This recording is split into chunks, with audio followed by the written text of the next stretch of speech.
Being in the kitchen is really nice. It's very fun, enjoyable work.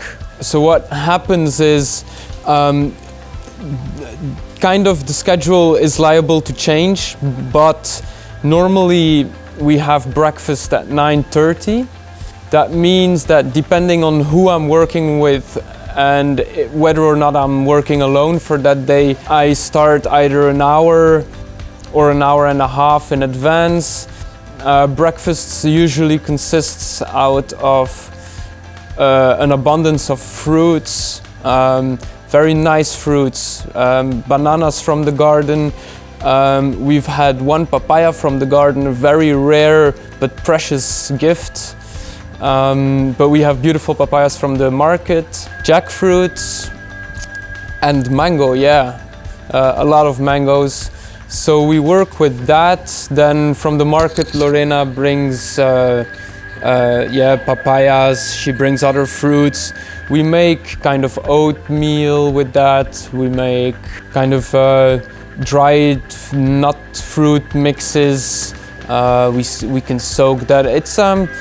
That's what's been interesting in the kitchen. It's all like an experiment. It's all like almost like a play of ingredients and what can we do with what we have and what has been brought from the market. It's a very creative process, which I enjoy.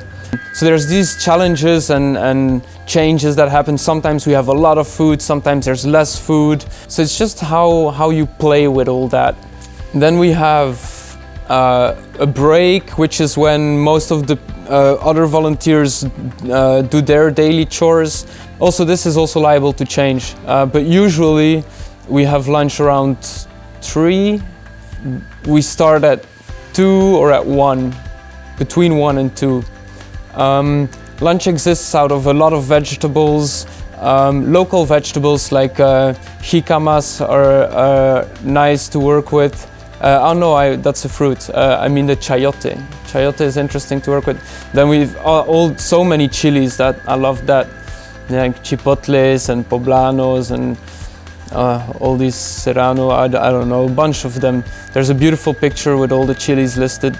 So again, it's also just a creative process, just seeing what we have, making some rice, soaking some beans, adds up to a few hours of actual cooking time, and then afterwards we just try to keep the area clean.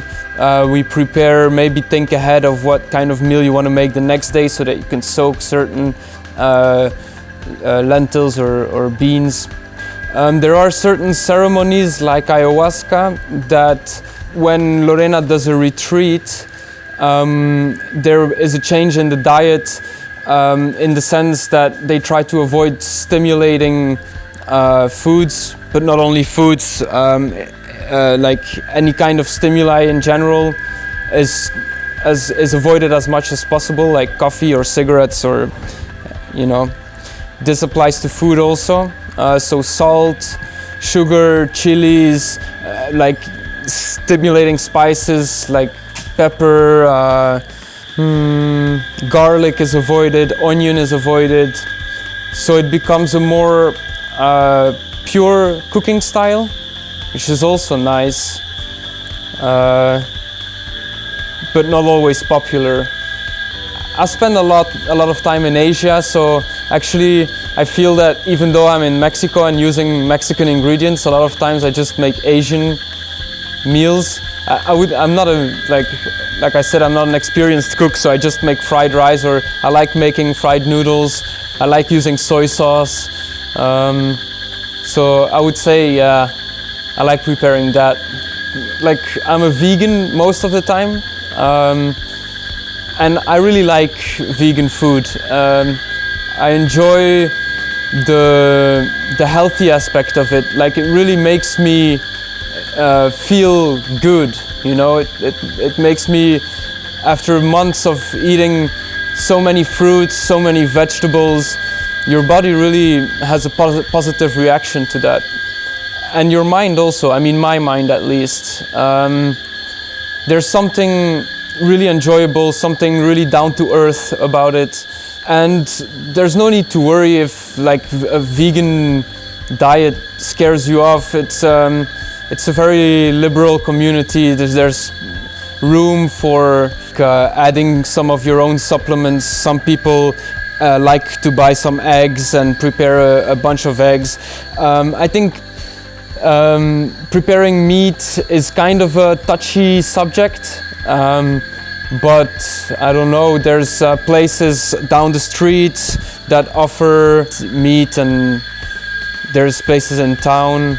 So I think most of the people, even the carnivores that were here, were really happy with the diet, and when they felt a craving for meat, they always found an abundance of options in town, and or even of local chicken that are just running around. Yeah.